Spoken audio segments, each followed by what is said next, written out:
जोजो किड्स। लोमड़ी और कौवा।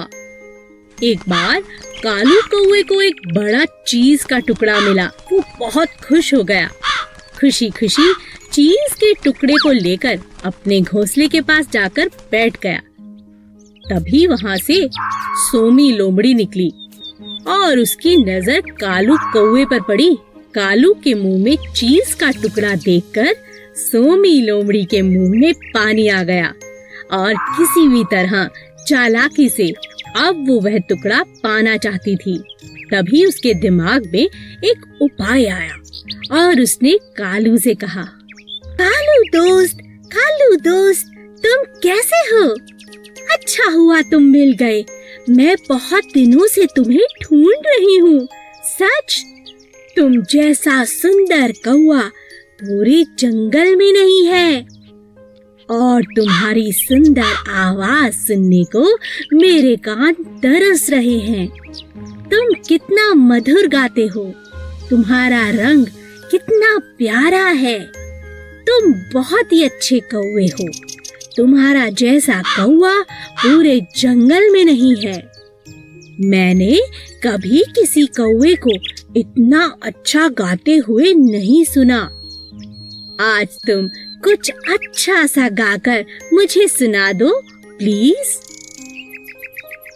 कालू अपनी इतनी तारीफ सुनकर मन ही मन बहुत खुश हो गया। जैसे ही उसने गाने के लिए मुंह को खोला, चीज का टुकड़ा जाकर नीचे गिर गया। सोमी लोमड़ी ने जैसा सोचा था वैसा ही हुआ और वो चीज का टुकड़ा उठाकर भाग खड़ी हुई। बेचारा कालू। अब कालू को समझ आ गया था कि सोमी लोमड़ी चीज का टुकड़ा पाने के लिए ये सब मन घड़न तारीफ कर रही थी। बेचारा कालू अपने चीज के टुकड़े से हाथ धो बैठा। चींटी और हाथी। रानी चींटी बहुत मेहनती थी। सभी चींटियां रानी चींटी की बात को मानती थीं। मिलजुल कर वे अपना घर बना रही थी।